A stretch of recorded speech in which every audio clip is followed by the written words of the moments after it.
তৃতীয় শ্রেণী, তোমাদের আজ একটা গল্প আমি পাঠ করে শোনাবো। এই প্রশ্নগুলো কোথায় আছে খুঁজে খুঁজে বলে দেব, তোমরা একটু মন দিয়ে শোনো। এটা প্রথম পরীক্ষার জন্যে তোমাদের সত্যি শোনা গল্প। গল্পটা লেখক নেই, এটা প্রচলিত, অর্থাৎ মুখে মুখে এই গল্পটি ছড়িয়ে আছে, প্রচলিত।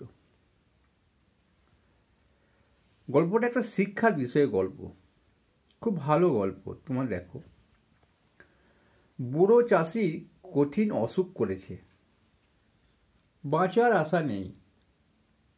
সেই সময় একমাত্র ছেলেকে ডেকে বলল, ওহে বাপু, আমার দিন ফুরিয়ে এসেছে,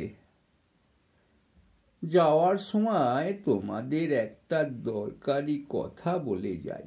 বয়স্ক মানুষ তো এইভাবে বলছে, দরকারি কথা বলবে। ছবিটা দেখো একটুখানি, বুড়ো মানুষটা বসে আছে, ছেলেটাকে বলছে, এটা ছেলেটার বউ। বেশ, চলো তাহলে। চাষির ছেলে ভারী অলস। অলস মানে কোনো কাজে তার মন বসে না, খালি খায় দায় ঘুমায় বসে থাকে, এইভাবে সময় কাটায়। অথচ টাকা পয়সার লোভ তার 16 আনা। 16 আনা বলতে মানে পুরোপুরি, খুব বেশি, মানে সবটাই। 4 আনা, 8 আনা, 16 আনা, এগুলো তো দেখেছো। 8 আনা পয়সা আদুলি, 16 আনা, অর্থাৎ মানে পুরো খুব লোভ, পুরোপুরি লোভ, টাকাতে খুব বেশি লোভ। তার ধারণা বাবা অনেক সোনা কোথাও লুকিয়ে রেখেছে। কার ধারণা? চাষির ছেলের ধারণা। অলস ছেলে তো, কাজকর্ম করে না, টাকা পয়সা যদি সোনা দানা পায় তো খুব লোভ। বাপকে বলল, তোমার লুকোনো সোনা কোথায় রাখা আছে তা তো বলে গেলে না।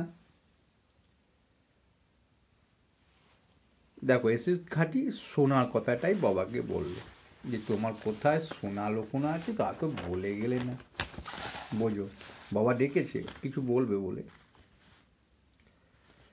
হেসে বুড়ো বাপ বলল, সেটা বলবো বলি তো ডেকেছি তোমায়। শোনো, ওই যে আমাদের চাষের জমি দেখছো, মানে একটা জমি আছে পাশেই, সেটা আঙুল দিয়ে বোঝাচ্ছে আর কি, ওই দিকে আছে। তো ওই যে চাষের জমি দেখছো, এরই নিচেই পোঁতা আছে লুকোনো সোনা। লুকোনো সোনা বলছে কেন না, চাষি ছেলে যখন বললো কোথায় সোনা লুকিয়ে রেখেছো, সেই জন্য লুকোনো সোনা কথাটা এখানে অ্যাড হবে। আমি চোখ বুঝলি তুমি তা খুঁজে বার করে নিও। চোখ বুঝলি মানে মরে গেলে চোখ বুঝে যায় আর তাকায় না, সেটা বলছে। এই কটি কথা বলেই চিরদিনের মতো চোখ বুঝল সে, অর্থাৎ মারা গেল, চলে গেল, পরলোকে চলে গেল। এই কটা কথা বলি। ছেলে চোখ দুটো লোভে চকচক করে ওঠে। ছেলে বলতে চাষির ছেলে। লোভে কিরকম করে ওঠে? চকচক করে ওঠে। লোভে, কিসের লোভে? ওই লুকোনো সোনা, যখন তার বাবা কথা বলল জমিতে লুকোনো আছে সেটা শুনে, সোনার পাওয়ার লোভে। বাবা মারা যাওয়ার পর ছেলে তার বউকে বলল, বাবা তো বলে গেল আমাদের জমির তলায় সোনা পোঁতা আছে, কিন্তু ঠিক কোন জায়গায় পোঁতা আছে তা তো বলে গেল না। এই জমিটা বড় তো, অনেক বড় জমি, হয়তো কোনখানে আছে বললে ভালো হতো তার আর কি। ছেলের বউ খুব বুদ্ধিমতী, অর্থাৎ বুদ্ধি আছে, বুদ্ধি ধারণ করে। সে বলল, তোমায় গোটা জমি খুঁড়ি দেখতে হবে কোথায় আছে সোনা। ছেলের জমি চাষাবাদ করার কথা ভাবতেই পারে না, অর্থাৎ চাষবাস করা, অর্থাৎ চাষ আবাদ, ফসল ফলানো করা হলে আবাদ, চাষ করাকে জমি চষা ভাবতেই পারে না। সে চিরকাল শুয়ে বসে কাটিয়েছে, অর্থাৎ অলস ছেলে। কিন্তু সোনার লোভ বড় লোভ। আর আলসেমির রোগও কম নয়। কুটে আলসে বলে না, আলসেমি অর্থাৎ শরীরে ঠিকমতো তার কার্যকারী না করা, শরীরকে সবসময় কাজের মধ্যে না রাখা, একে বলা হয় আলসেমি। রোগও কম নয়। তাই সকালে উঠে সে কেবলই গড়িমসি করে, যাব না, যাব থাক, এরকম কেবল হয় গড়িমসি করা। কোথায় যাবে না? ওই জমিতে খুঁড়তে। বউ যখন মনে করি দেয় সোনা খোঁজার কথা, তখন সে গজগজ করে রাগে। হ্যাঁ, দূর কোথায় সোনা আছে ঠিক নেই, অত বড় জমি কোথায় খুঁড়বো, এই আর কি, এইভাবে গজগজ করে। দূর কোথায় সোনা কোথায় আছে ঠিক নেই, কে যাবে খোঁড়াখুড়ি করতে, তার চেয়ে টেনে ঘুম দেয় অনেক ভালো। কেন? সে খালি ঘুমোতে ভালোবাসে, সে একটু বসে বসে সময় কাটাতে ভালোবাসে। বউ বলে, তুমি মজুর লাগিয়ে জমি খোঁড়াও না। অর্থাৎ মজুর অর্থাৎ লোক লাগিয়ে, অর্থাৎ মুনিশ লাগিয়ে, অর্থাৎ কাজের যারা টাকা পয়সা নিয়ে যারা কাজ করে তাদেরকে বলা হয় মজুর। তো মজুর লাগিয়ে জমি খোঁড়াও না। সোনা যদি পাওয়া যায় তবে আমাদের কপাল ফিরে যাবে।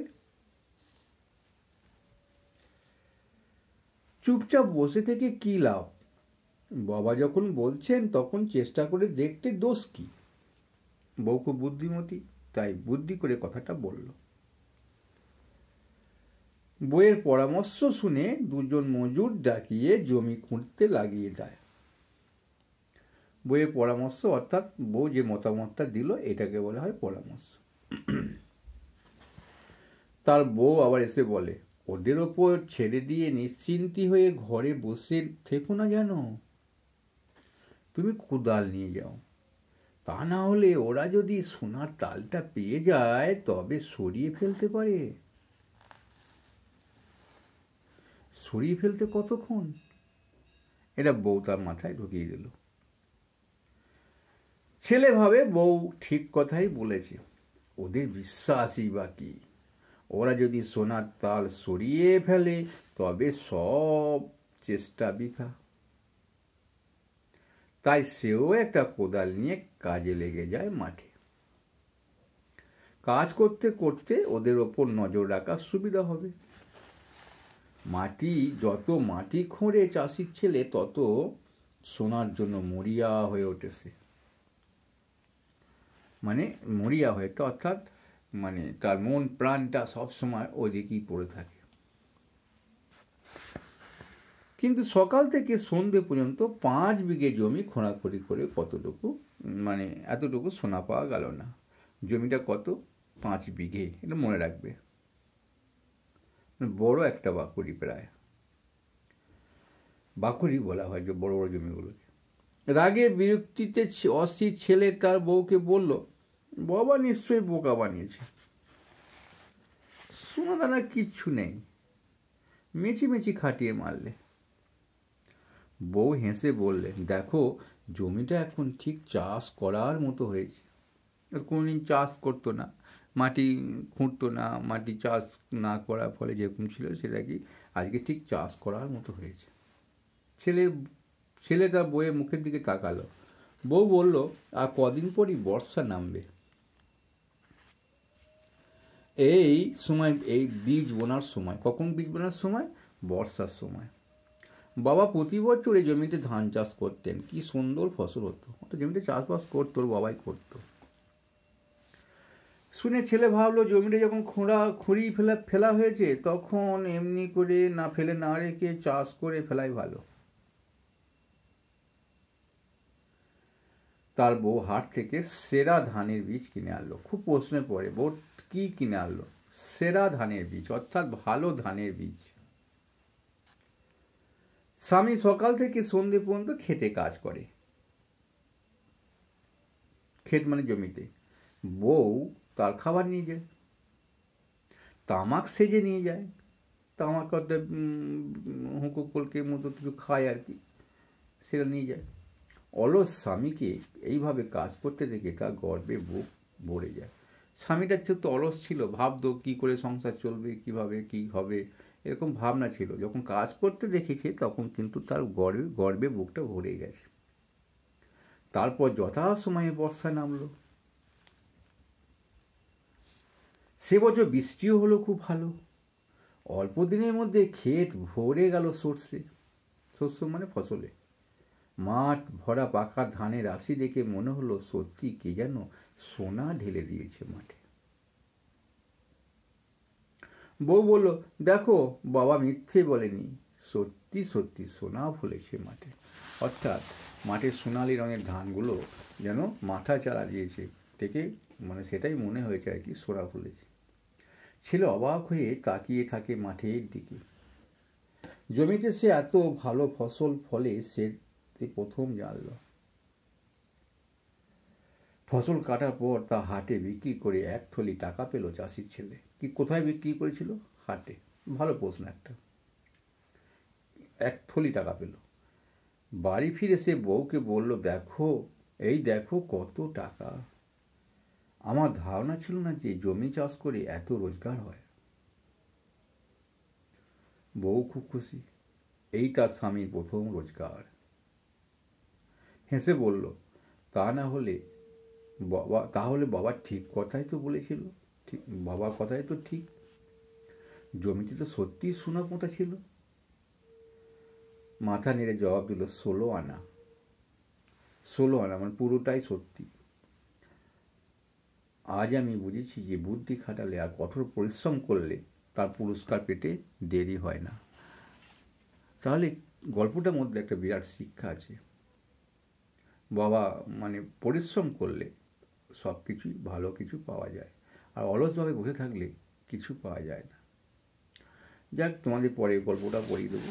তারপর 1 থলি টাকা নিয়ে এসে যাও, দেখে নাও, বহু আনন্দ হয়েছে। ভালো লাগে একটা লাইক করবে। আর পরের গল্পটা কি আছে ওর দেখি। আর প্রশ্নটা একটু বলে দিই। বুড়ো চাষির সংসারে কে কে ছিল? বুড়ো ছিল, তার ছেলে ছিল, তার ছেলে বউ, 3 জন ছিল। চাষের ছেলেটি প্রকৃতি ছিল কেমন ছিল? প্রকৃতি ছিল অলস প্রকৃতি, অর্থাৎ কাজকর্ম না করার মনোবৃত্তি তার ছিল, শুয়ে বসে সময় কাটাতো। বাপের কথা শুনে ছেলের মনের অবস্থা কি হলো? ছেলের মনের অবস্থা, লোভে তার চোখ চকচক করে উঠল আর কি, মানে তার চোখগুলো চকচক করে উঠল। বুড়ো চাষি কোন কথাটা তার ছেলেকে বলে যায়নি কোথায় সোনা লুকোনো আছে। চাষির ছেলে সকাল থেকে রাত পর্যন্ত কতটা জমি খুঁড়েছিল? ওই যে 5 বিঘা বলে দিলাম। চাষির ছেলে প্রথম রোজগারে কে খুশি হয়েছিল? তার স্ত্রী খুশি হয়েছিল, তার বউ। গল্পে কোদাল নিয়ে মাটি খোঁড়ার কথা বলা আছে। কোদাল ছাড়া মাটি কিসে খোঁড়া যায়? আর কি কি জিনিস, শাবল, তারপর গাঁইতি, এইগুলো দিয়ে মাটি খোঁড়া যায়। তারপরে দেখো এগুলো বলল না, ছেলের লোভে চোখ দুটো লোভে চকচক করেছিল, করে ওঠে। চাষির ছেলে বউ ছিল খুব মানে বুদ্ধিমতী। বউ বলেছিল, সোনা যদি পাও তাহলে আমাদের কপাল ফিরে যাবে। চাষির ছেলে ফসল কাটার পর তা হাটে বাজারে বিক্রি করে এলো। ভালো লাগলে অবশ্যই লাইক করবে। এখানে আরও 2জন প্রশ্ন ছিল, এগুলো একটু মুখে বলে দিলে হয়তো পারবে না, আমি পরে ভিডিও করে দেবো। বিদায় নিচ্ছি।